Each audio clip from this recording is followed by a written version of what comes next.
Assalamualaikum sahabat Nijos Channel. Salam sejahtera untuk kita semua. Semoga sahabat Nijos Channel semua sehat-sehat saja. Amin. Selamat datang kembali di Nijos Channel.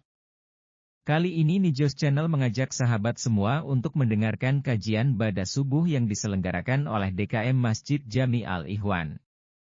Adapun penceramahnya adalah Dr. Abdullah Hehamahwa SHMM, yang pernah menjabat sebagai penasehat KPK dari tahun 2005 sampai dengan tahun 2013. Marilah kita simak apa yang akan disampaikan. Semoga dapat menambah ilmu dan wawasan keislaman kita semua. Jangan lupa subscribe, like, share dan komen. Selamat menyaksikan. Assalamualaikum warahmatullahi wabarakatuh. Bismillahirrahmanirrahim. Nahmaduhu wa nasta'inu wa nastaghfiruh. Wa na'udzu billahi min shururi anfusina wa sayyiati a'malina. Man yahdihillahu fala mudilla lahu wa man yudlil fala hadiya lahu. Asyhadu an la ilaha illallah wahdahu la syarika lahu wa asyhadu anna Muhammadan abduhu wa rasuluhu amma ba'd. Qala ta'ala Abdul Karim. Qul billahi minasyaitonir rajim. Innal ladzina amanu wa hajaru wa jahadu fi sabilillahi wa amwalihim wa anfusihim fi sabilillah al-ayat.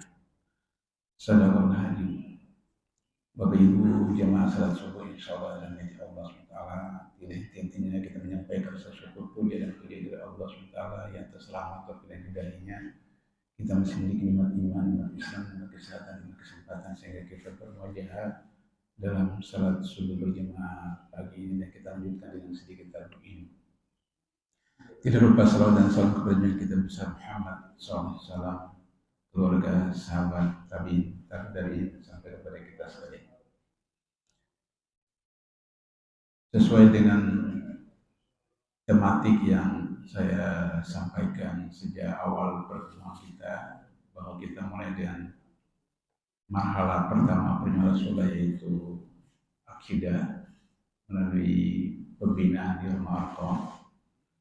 Kemudian tahapan kedua adalah hijrah. Kemudian marhalah ketiga adalah menyatukan umat Islam, Ansar dan Muhajirin. Keempat adalah membangun masjid. Kelima kemudian membuka pasar. Dan kita sampai pada pilar yang terakhir atau marat terakhir dari perjuangan Rasul adalah kita perang jihad secara fisik.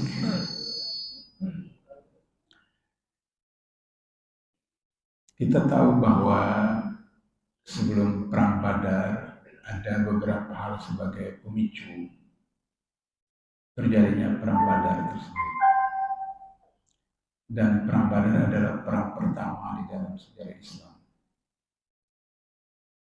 Pemicu pertama, kaum pedagang Ansar atau Muhajirin di luar kota Madinah sering diganggu oleh orang-orang Quraisy, sehingga kemudian para sahabat itu sering meminta kepada Rasulullah untuk melakukan peperangan kepada orang Quraisy yang melakukan perdagangan ke Syam dan seterusnya. Tapi Rasulullah menolak. Seperti pada pengajian ulang yang lalu saya jelaskan, Rasulullah justru perintahkan buka pasar dulu. Artinya dalam sejarah Rasulullah ini, persoalan pasar, persoalan ekonomi, persoalan perdagangan, soal sarana dan prasarana itu menjadi penting. Baru kemudian ketika kondisi sudah memungkinkan, terjadilah perang terbuka, jihad fi sabilillah. Pemicu kedua, orang Quraisy mulai cemburu, iri, dengki terhadap kemajuan kota Madinah yang baru dalam 2 tahun itu sudah luar biasa. Sehingga dengan begitu, orang Quraisy tetap berpikir bagaimana untuk menghancurkan, melambatkan atau menghalangi kemajuan dari kota Madinah. Yang ketiga, bahwa kemudian ada informasi sampai kepada Rasulullah bahwa ada rombongan Syam, rombongan Quraisy dari Syam yang kembali ke Mekah dengan membawa barang dagangan yang luar biasa seperti itu. Bahkan informasi itu disebutkan mereka membawa 1.000 ekor unta dan harta senilai 50.000 dinar emas. Kalau misalnya para penulis sejarah sekuler dari Barat mengatakan bahwa Perang Badar itu adalah satu proses perampasan barang dagangan dari orang-orang Quraisy. Tapi kalau kita pelajari hadis-hadis berkaitan dengan Perang Badar, ternyata bahwa ketika hijrah dari Mekah ke Madinah, harta-harta para sahabat yang muhajirin itu dirampas, diambil oleh orang-orang Quraisy. Baik rumahnya, hartanya, dan seterusnya. Dan orang-orang Islam begitu, para sahabat itu tidak punya kemampuan, atau belum punya kemampuan untuk bisa merebut kembali harta-harta rumah mereka dan semua yang ada di Mekah. Maka kemudian ketika terjadi informasi sampai kepada para sahabat bahwa kemudian ada pedagang Quraisy dari Syam yang membawa harta banyak, maka mau dianggap itu adalah satu kesempatan untuk mengambil kembali hak mereka yang dirampas oleh orang Quraisy. Pelajaran pertama yang ingin kita sepakati atau kita ambil dari kisah ini adalah bahwa dalam Islam, operasi intelijen itu punya peranan penting. Bagaimana Rasulullah sampai kepada keputusan untuk memerangi orang Quraisy kalau informasi yang masuk itu tidak faktual dan tidak berdasarkan data-data yang akurat. Oleh karena itu, maka nanti waktu kita bicara tentang perang Khandaq, bagaimana ada seorang yang baru masuk Islam dan belum melaksanakan ibadah-ibadah wajib yang baik, tapi kemudian beliau sampaikan kepada Rasulullah, ya Rasulullah, saya punya kepakaran dalam bisa melakukan intervensi, melakukan penyusupan ke dalam kubu musuh. Perkenankan saya. Kata Rasulullah, silakan. Dan dalam perang Khandaq itu kita tahu bahwa beliau kemudian masuk ke musuh, kemudian mengobrak-abrik, melakukan adu domba dan seterusnya seperti itu antara kelompok A, kelompok B, kelompok C. Karena dalam perang Khandaq itu orang Quraisy dan orang-orang Yahudi di sekitar pinggir kota Madinah bekerja sama. Jadi ini pelajaran pertama dalam Perang Badar bahwa operasi intelijen itu menjadi sangat penting. Sehingga Nabi ketika ambil keputusan, tentu saja dengan iradah dan petunjuk dari Allah, menetapkan untuk kemudian memerangi orang-orang Quraisy. Langkah berikutnya adalah kemudian persiapan pemberangkatan. Ternyata yang berangkat itu dalam sejarah disebutkan 313 orang.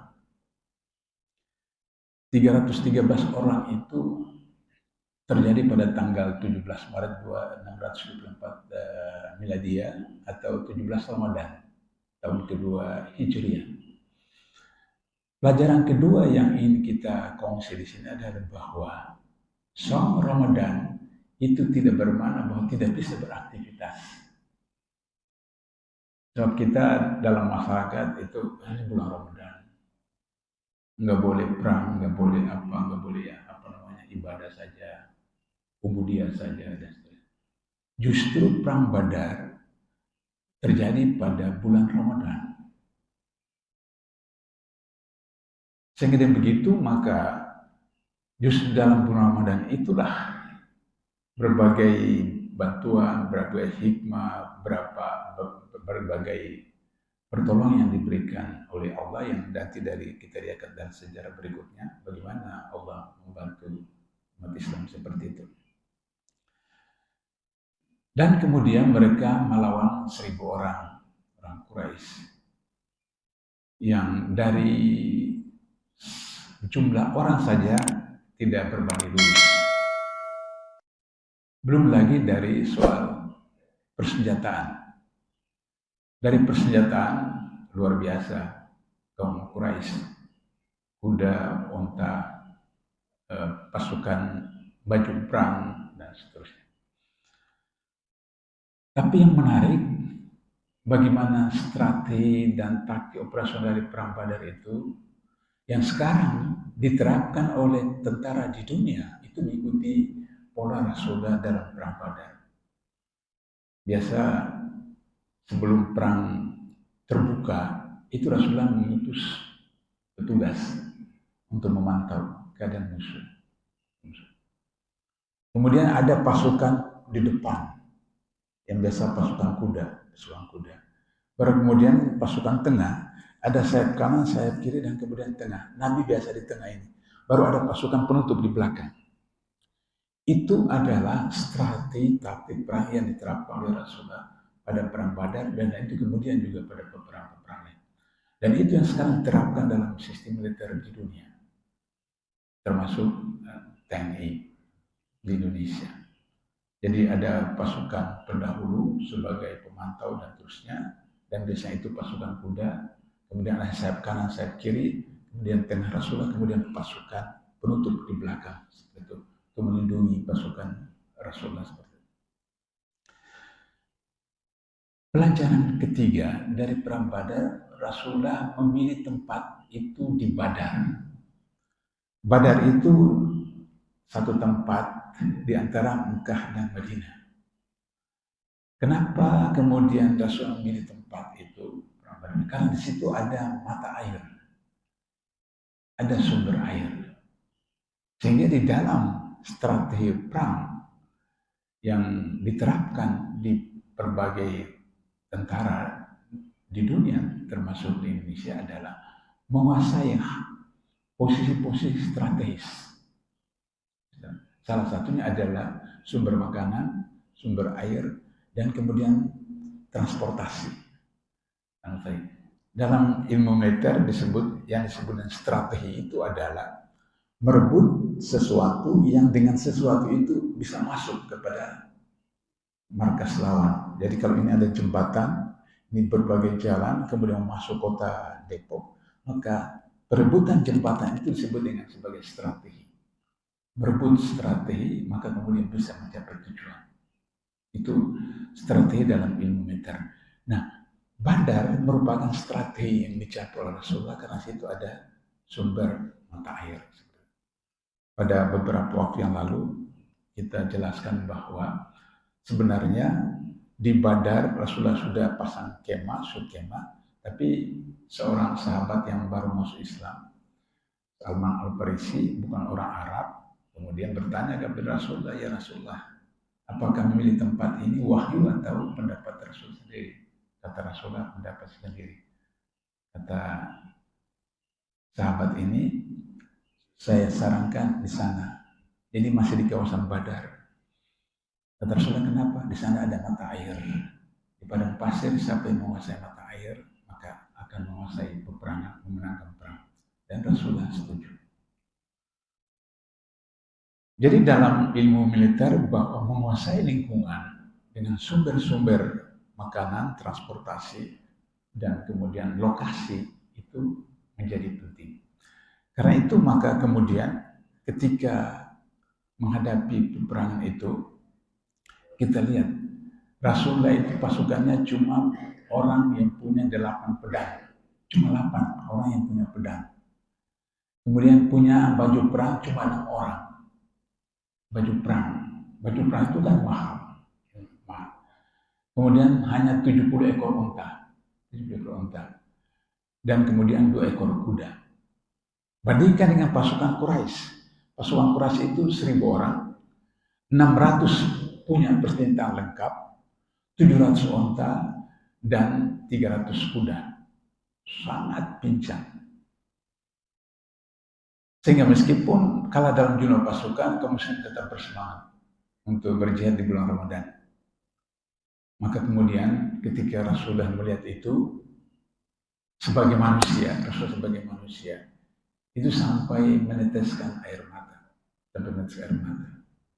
Sehingga kemudian Beliau berdoa, "Ya Allah, kalau pasukanku hari ini ditakdirkan binasa, maka tidak ada orang lagi di atas bumi ini yang akan mentauhidkan Engkau, yang akan menyembah Engkau. Karena itu tolonglah kami." Nah, setelah berdoa itu kemudian Rasulullah menciptakan satu strategi, yaitu sistem berjajar, begini berjajar dengan jarak-jarak. Sudah itu kemudian salah seorang sahabat itu membuat gundukan tanah, yang dengan gundukan tanah itu Rasulullah bisa kemudian memonitor. Jadi seakan-akan kalau di apa namanya, di laut itu ada mercusuar. Mercusuar itu sebagai tempat untuk mengontrol keadaan-keadaan kapal, perahu apa yang takut nanti kemudian melewati tempat yang ada gundukan bukit atau karang, kemudian tenggelam atau seperti itu. Sehingga demikian, maka kemudian Rasulullah bisa mengontrol. Tapi menarik, pada zaman perang dulu itu ada dimulai dengan perang tanding, one by one. Jadi sebelum perang terbuka itu tanding. Nah, oleh karena itu maka kemudian ketika orang Quraisy maju, Nabi tidak maju. Nabi bertahan, mereka pasukan panah, kemudian umat Islam bertahan sampai kemudian berhadapan. Baru tokoh-tokoh Quraisy itu mengajukan 3 orang tokoh kepala suku dari orang-orang Quraisy. Nah, 3 orang itu yang kemudian menantang para sahabat. Maka Rasulullah mengajukan 3 orang Ansor. 3 orang Ansor itu kemudian tokoh dari Quraisy menolak. Mereka mau juga harus tokoh dari orang Islam, karena yang tampil ini 3 orang tokoh, yaitu Abu Jahal, Syaibah, dan Walid bin Utbah. 2 orang beradik, abang adik, dan 1 anak, yaitu Walid bin Utbah. Maka kemudian Rasulullah, pelajaran keempat yang kita mau kongsi, Rasulullah itu betul-betul ahli strategi. Rasulullah sebenarnya sudah menyiapkan 3 orang dari Muhajirin, tapi Rasulullah sengaja mengajukan orang dari Ansor supaya kemudian reaksi dari orang-orang Quraisy itu, baru kemudian Rasulullah membuka kartu terakhirnya, yaitu Ali bin Abi Thalib, Ubaidah bin Harits, dan paman beliau sendiri Hamzah bin Abdul Muthalib. 3 orang ini dikenal sebagai tokoh, sehingga dari pihak Quraisy menganggap ya apple to apple saja. Karena 3 orang dari Quraisy itu adalah pimpinan suku dari Quraisy, dan 3 orang ini siapa yang tidak kenal Ali bin Abi Thalib, sepupu Nabi, Hamzah, paman Nabi, dan kemudian Ubaidah bin Haris, salah seorang tokoh juga dari Muhajirin. Maka kemudian terjadilah perang tanding 1 lawan 1, dan sejarah mencatat bahwa ketiga orang Quraisy itu meninggal. Karena yang meninggal ini adalah tokoh kepala suku, maka yang 1000 orang itu kemudian mengalami shock. Sebagian mereka itu ikut perang karena 3 orang ini, dan mereka akan mengharapkan bisa dapat mempasan perang. Sehingga ketiga tokoh ini meninggal, terbunuh, maka kemudian terjadi. Disinilah kemudian kita akan lihat bagaimana doa Rasulullah itu diijabah oleh Allah. Sehingga kemudian kita juga akan menemukan bahwa jumlah itu tidak terlalu menentukan, meskipun ada pengaruhnya. nanti pada pertemuan yang akan datang ketika kita bicara tentang Perang Hunain. Perang Hunain itu adalah perang yang umat Islam ratusan ribu, puluhan ribu. Tapi kocar kacir, seperti itu. Sehingga begitu, maka ketika 313 tambah Rasulullah menjadi 314 dengan persenjataan yang sangat sederhana, maka kemudian para malaikat ditugaskan Allah membantu. Jadi pelajaran kelima yang kita mau tarik dari perang Badar adalah bahwa bagaimana Allah mengirimkan para malaikat untuk membantu, karena mereka 313 orang yang berangkat dari Mekah ini, dari Madinah ini, niatnya adalah syahid.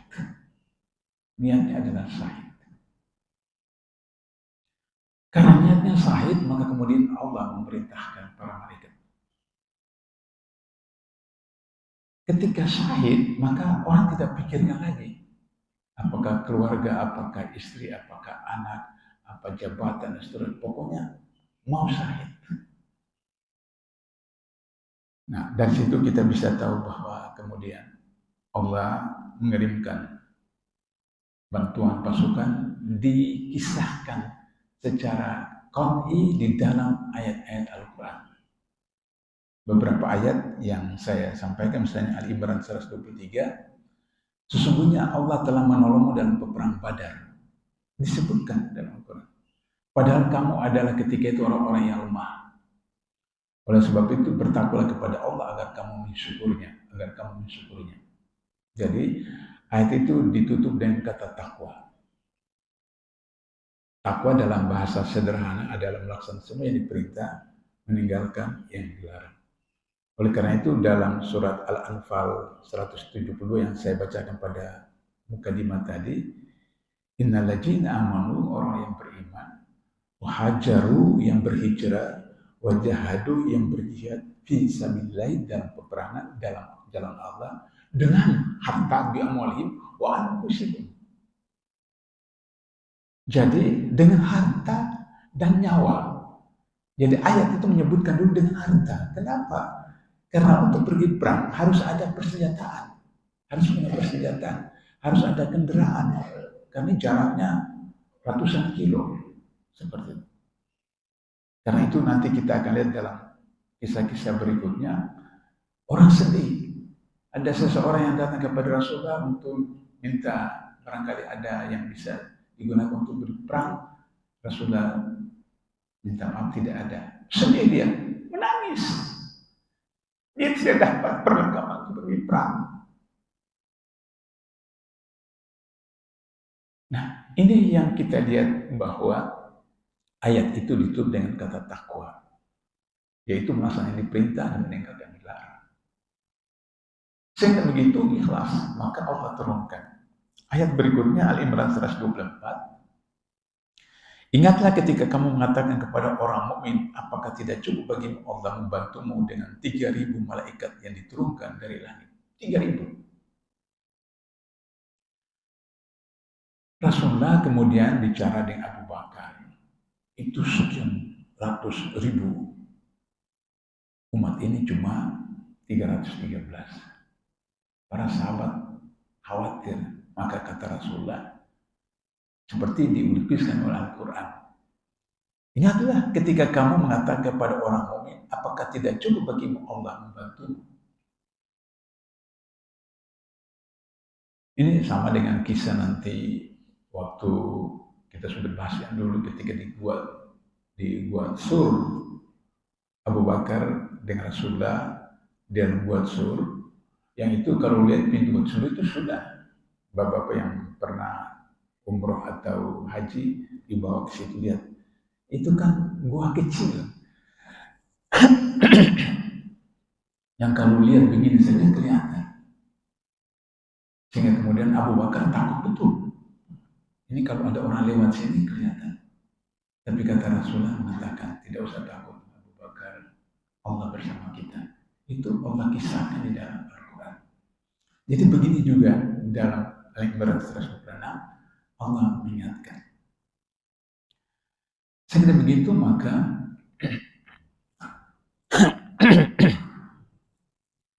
Apa yang bisa kita lihat dari hikmah Perang Badar ini? Kita lihat bahwa di dalam Al-Anfal 72 tadi, saya baca terjemahnya lengkap. Sesungguhnya orang-orang yang beriman dan berhijrah, serta berjihad dengan harta dan jiwanya pada jalan Allah, dan orang-orang yang memberikan tempat kediaman dan pertolongan kepada orang muhajirin, mereka itu satu sama lain melindungi. Jadi Ansar dan Muhajirin. Dan terhadap orang-orang yang beriman, tapi belum berhijrah, ya, yang di muka belum berhijrah, padahal mereka sudah beriman, maka tidak ada kewajiban sedikitpun atas melindungi mereka sebelum mereka berhijrah. Akan tetapi, jika mereka minta pertolongan kepadamu dalam urusan pembelaan agama, maka kamu wajib memberikan pertolongan kepada mereka, kecuali terhadap kaum yang telah ada perjanjian antara kamu dengan mereka. Dan Allah Maha melihat apa yang kamu kerjakan. Jadi, ternyata kemudian bahwa kita sampai kepada satu bagian akhir dari Perang Badar itu adalah ternyata syaratnya adalah kesucian niat. Innamal a'malu binniyat. Ada satu penelitian ilmiah tentang hadis ini, ditemukan bahwa luar biasa ketika seseorang berniat, maka otak itu akan memberikan instruksi kepada seluruh tubuh untuk melakukan apa yang harus dilakukan berkaitan dengan niat. Untuk itu maka niat yang baik itu adalah ikhlas. Kalau tanpa ikhlas niatnya itu biasanya ketahuan. Kalau kita bicara dengan istri, suami, anak, teman, bisa terekspresi dari wajah atau bahasa tubuh, ikhlas atau tidak, seperti itu. Nah, sehingga dengan begitu maka keikhlasan berjuang itu menjadi salah satu pendukung atas niat yang ikhlas. Saya sering memberikan contoh ketika sholat, baik individu maupun jamaah, sholat yang diterima dan semua ibadah itu adalah ikhlas, dan salah satunya dalam sholat itu adalah tumanina. Tumanina itu menunjukkan tentang keikhlasan. Dan alhamdulillah di masjid ini saya selalu ikut, selalu tumanina imamnya seperti itu. Nah, tumanina itu merupakan indikator ikhlas. Sehingga demikian maka ikhlas itu merupakan syarat untuk diterima ibadah kita. Yang kedua, bahwa memang berjuang harus dengan harta dan jiwa. Dari Al-Anfal 72 tadi itu dimulai dulu dengan harta, baru kemudian jiwa. Sehingga dengan begitu maka zakat, kita sudah bicarakan yang lalu, itu adalah sistem ekonomi Islam, sistem perbendaharaan Islam. Itu adalah zakat yang kemudian merupakan satu sumber keuangan dari negara. Dalam Islam tidak ada pajak, dalam Islam adalah zakat, infak, sedekah. Yang mengeluarkan zakat yang disebutnya kharaj itu adalah bukan orang Islam. Bukan orang Islam membayar kharaj, istilah sekarang pajak, agar supaya mereka terlindungi dari pemerintahan Islam. Kemudian mereka juga mendapat fasilitas, apakah sekolah, apakah rumah sakit, apa dan seterusnya. Di dalam sejarah, para rahib Yahudi datang ke Rasulullah untuk bertemu dengan Rasulullah, berdialog. Saya ulangi lagi, saya sudah pernah sampaikan. Kemudian Rasulullah heran, ada sahabat, ada rahib yang duduk gelisah. Kenapa dia duduk gelisah? Kemudian Jibril datang membisikkan Rasulullah, hari ini hari Sabat, hari Sabtu. Orang Yahudi harus beribadah. Maka Rasulullah minta maaf, sediakan tempat, kemudian mereka melakukan ibadah hari Sabat, sudah itu baru lanjutkan lagi. Nabi lakukan itu dalam kedudukan sebagai kepala negara. Nabi sebagai kepala negara wajib menyediakan semua persyaratan kepada semua golongan, semua agama, semua rakyat, termasuk tempat ibadah. Oleh karena itu, maka dalam pemerintahan Islam, kalau ada penduduk yang beragama Nasrani, penduduk agama Yahudi, maka harus disediakan dalam APBN. Seperti itu. Nah, itu konsep. Yang ketiga, memiliki skill perang dan ketangguhan daya juang. skill perang itu bisa kita lihat. Bagaimana Rasulullah mengatur barusan yang saya sudah katakan tadi, ada pasukan depan, pasukan kuda, kemudian sayap kanan, sayap kiri, kemudian tengah, kemudian pasukan penutup untuk melindungi dari belakang. Sampai-sampai dalam sholat waktu perang, disebutkan dalam Al-Quran, saf pertama, kemudian ruku, saf kedua itu menghadap ke musuh dengan senjata. Seperti itu. Setelah sujud kemudian bangkit, maka kemudian saf pertama itu mundur ke belakang, saf kedua maju ke depan, melakukan ruku sujud, saf yang pertama mundur ke belakang itu menghadap musuh. Dan perang saja Allah mengajarkan bagaimana strategi, taktik di dalam menghadapi musuh seperti itu. Tapi juga skill itu harus diikuti dengan ketangguhan daya juang. Ketangguhan daya juang. Ali bin Abi Thalib ketika disuruh berhadapan dengan wakil daripada orang Quraisy, dia punya skill karena masih muda, tapi ketangguhannya. Ketangguhan kenapa? Karena dia masih remaja. Sedangkan lawan dari Quraisy ini orang berpengalaman kepala suku. Tapi ketangguhannya itu luar biasa sehingga mengalahkan lawan yang lebih berpengalaman seterusnya. Kemudian menguasai taktik dan strategi perang berdasarkan kondisi lapangan. Tadi saya jelaskan mata air, sumur, kemudian dibuat bukit untuk Nabi bisa mengontrol dan seterusnya. Yang berikut adalah kepemimpinan komandan yang tegas. Jadi Rasulullah tegas mengatur pasukan sayap kanan, sayap kiri, seterusnya. Kemudian jeli melihat ketika 1000 orang dia perjalanan lengkap, bagaimana? Dan kondisi itu, maka Rasulullah menghadap langsung Allah dalam doa yang dalam satu riwayat disebutkan sampai Nabi nangis ketika berdoa seperti itu. Tapi juga Rasulullah lakukan itu karena mencintai anak buahnya, mencintai prajuritnya. Oleh karena itu maka di dalam perang modern, misalnya dalam pesawat terbang, pilot itu tidak boleh keluar bila dia berlompat sebelum penumpang dalam pesawat itu semua sudah selamat dengan payung parasut, baru pilot yang terakhir. Begitu juga dalam peperangan seperti itu. Komandan tidak boleh meninggalkan perang sebelum anak buahnya diselamatkan. Jadi di situ bagaimana Rasulullah mencintai anak buah, prajurit, sahabat, sehingga Rasulullah doa khusus kepada Allah. Ya Allah, kalau pasukanku ini hancur, binasa, tidak ada lagi orang yang akan menyembah Engkau. Karena kecintaan Rasulullah kepada prajurit sama anak buah. Terakhir, memiliki sarana prasarana perang yang memadai. Nah, Bapak Ibu sekalian, dengan kisah secara singkat itu tentang perang Badar, maka kemudian terletak dalam sejarah dunia bahwa perang Badar itu adalah perang pembukaan yang secara psikologi mengangkat derajat umat Islam. Pada waktu yang sama, orang Quraisy juga kemudian mengambil sikap untuk melakukan persiapan yang lebih matang untuk kemudian membalas terhadap kekalahan mereka di Badar. Dan itu nanti kita bicara pada bulan depan tentang perang Uhud. Yang perang Uhud itu luar biasa, yang kemudian akhirnya karena selalu mengandalkan kepada kekuatan fisik, kemudian tergoda dengan harta, maka kemudian akhirnya perang Uhud itu mengakibatkan para sahabat banyak sekali meninggal. Nah, perang Badar ini ternyata kemudian 50 orang tokoh Quraisy itu meninggal, termasuk Abu Jahal, pimpinan Quraisy. Padahal Abu Jahal ini adalah pemimpin dari kaum Quraisy setelah meninggalnya Abdul Muthalib. Sementara Abu Jahal sangat benci kepada Nabi Muhammad. Dan Abu Jahal ini 50 orang itu tokoh.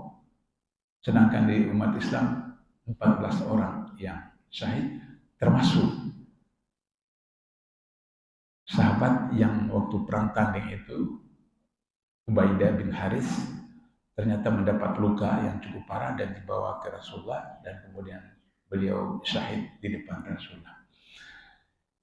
Inilah barangkali pelajaran kita tentang perang Badar, Nanti insya Allah pertemuan yang akan datang kita bicara tentang perang Uhud, karena perang Uhud ini punya pengaruh besar sekali terhadap Islam. Baru mungkin yang terakhir perang Hunain, karena perang Hunain itu juga luar biasa, puluhan ribu prajurit Islam, tapi kemudian mengalami kondisi yang sangat parah. Ya, saya kira pada pengajian-pengajian jauh sebelumnya beberapa kali saya sudah singgung itu, apa yang disebut dengan surat Al-Baqarah 120. Walan tarda anka al-yahudu wan nasara hatta tabi'a millatahum. Sesungguhnya orang Yahudi dan Nasrani itu tidak akan berhenti sampai mengikuti kalian. Ayat ini tidak berkaitan dengan murtad. Ayat ini asbab nuzulnya tentang kiblat. Ketika di Mekah Rasulullah diperintahkan sholat pada Isra Miraj ke Palestina, ke Masjid Al-Aqsa. Tapi dalam hati Rasulullah itu ingin perang kiblat itu ke Masjid Haram. Maka ketika sudah di Madinah, 2 rakaat Rasulullah sholat menghadap Masjid Al-Aqsa, bangkit ke rakaat ketiga, Allah perintahkan, hadapkan wajahmu ke Masjid Haram. Karena itu maka masjid itu disebut Masjid Kiblatain, Masjid 2 kiblat. Kalau Bapak Ibu pergi umroh, pasti dibawa ke situ, Masjid Kiblatain. Seperti itu. Ketika orang Yahudi Nasrani dengar ayat itu, mereka kemudian iri, dengki, marah. Kenapa orang Islam alihkan kiblat dari Masjid Al-Aqsa ke Masjid Haram? Kenapa? Karena Masjid Al-Aqsa punya 3 agama, Yahudi, Nasrani, dan Islam. Kalau Masjid Haram hanya punya Islam. Sehingga begitu, maka ayat itu dimulai dari Yahudi baru Nasrani. Nasrani umatnya banyak, Yahudinya itu kecil. Tapi kemudian kecil itu melakukan berbagai program kegiatan dan seterusnya. Sehingga kemudian Nasrani ikut. Dalam Al-Quran disebutkan dari agama langit yang terdekat dengan Islam itu adalah Nasrani. Dan musuh yang besar itu adalah Yahudi. Itu Quran. Oleh karena itu maka Rasulullah ketika hijrah pertama ke Abyssinia, karena Raja Abyssinia itu agamanya Nasrani. Sehingga kemudian akhirnya beberapa sahabat hijrah di sana dan sejarah membuktikan Raja Abyssinia itu kemudian masuk Islam. Seperti itu. Dan deislamisasi itulah kemudian kita lihat ketika kejatuhan khilafah di Andalusia, khilafah Utsmaniyah, karena bekerja sama antara Yahudi dan Nasrani ini melalui Inggris, melalui Perancis, negara-negara, sehingga kemudian peta dunia itu dikuasai, dibagi-bagi negara-negara Timur Tengah, termasuk di Indonesia dan seterusnya.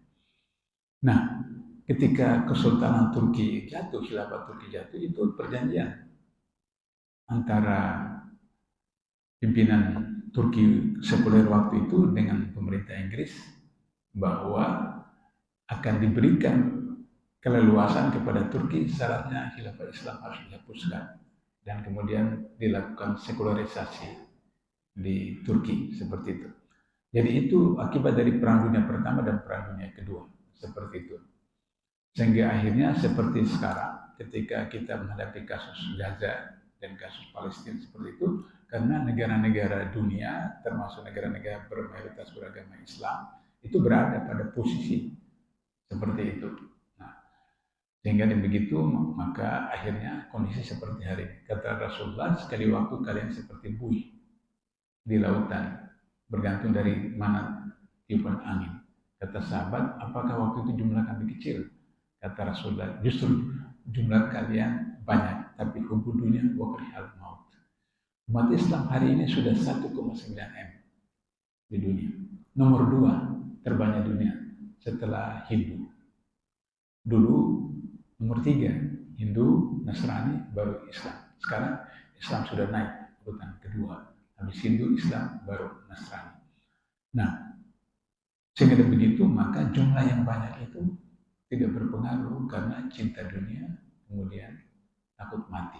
Jadi negara-negara yang di Timur Tengah, yang negara-negara mayoritas Islam itu karena cinta dunia. Dalam beberapa hadis ketika orang sudah membangun istana-istana, gedung-gedung tinggi dan seterusnya. Itu adalah tanda-tanda kehancuran dan tanda-tanda kiamat. Kemudian ada yang masih saya katakan, katanya sudah dekat, tapi kok belum juga sudah berpuluh tahun. Jangan lupa dalam Al-Quran itu satu hari akhirat sama dengan 1000 tahun dunia. Ayat yang lain, satu hari akhirat sama dengan 50.000 tahun. Jadi kalau misalnya kiamat itu tinggal satu hari, itu minimal 1000 tahun. Bahkan dalam Al-Quran disebutkan Jibril bergerak dari bumi ke arsy itu 50.000 tahun. 50.000 tahun. Nah, oleh karena itu maka kondisi hari ini memang sudah dekat seperti itu. Tapi jangan kita berpikir bahwa itu setahun 2 tahun. Terus seperti itu. Saya mau simpulkan jawaban saya adalah bahwa kata Rasulullah ibda bin nafsik, mulai pada diri masing-masing.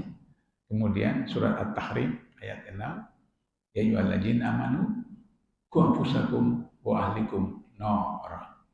Hai orang beriman, perintah kepada suami, lindungi dirimu dan keluargamu dari siksaan api neraka. Sehingga begitu, maka insya Allah ketika keluarga sudah jadi keluarga sakinah, RT sakinah, RW sakinah, kecamatan sakinah, kabupaten sakinah, provinsi sakinah, negara sakinah, itu yang baldatun tanawwur. Sebagai penutup, saya sudah sampaikan berulang-ulang ini, tapi Bapak Ibu, khususnya Ibu, memang sudah melaksanakan. Tapi saya selalu katakan, Yahudi itu tidak takut pada unjuk rasa 7 juta di 212, tidak takut. 10 juta, 15 juta, tidak takut. Sekarang sudah diputuskan oleh Dewan Mahkamah Internasional harus ditangkap Netanyahu, tapi tidak bisa. Tidak bisa. Bahkan sekarang dia datang ke Amerika ketemu dengan Presiden Amerika. Yahudi itu hanya takut ketika orang Islam itu salat subuh seperti salat Jumat, dan kedua blokade ekonomi. Ini yang selalu saya ulang-ulang.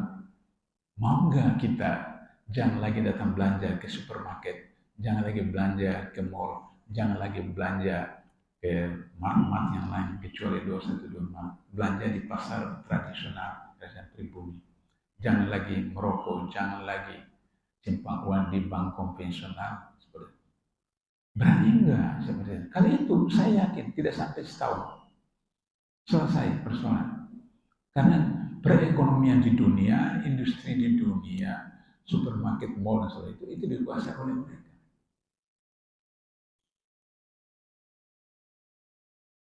Saya tidak tahu ini,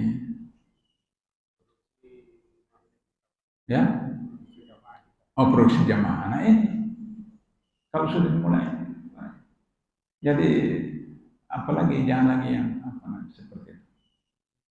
Saya kira itu barangkali sudah jam 6 lewat. Baik, kita ya. Iya, jangan aqua, jangan mineral, apa segala macam itu. Kalau sekarang itu kan ada yang mengatakan, tapi Pak Abdullah kan sekarang beli online, jadi tidak ke supermarket, tidak mall. Nah, pilih-pilih juga taruh online. Ya, online dari mana? Ya, kalau masih dari mereka juga ya sama juga seperti itu. Baik, kita akhiri dengan doa qaulul majlis. Subhanallahumma asyhadu anta astaghfiruka wa atubu ilaik. Wassalamualaikum warahmatullahi wabarakatuh.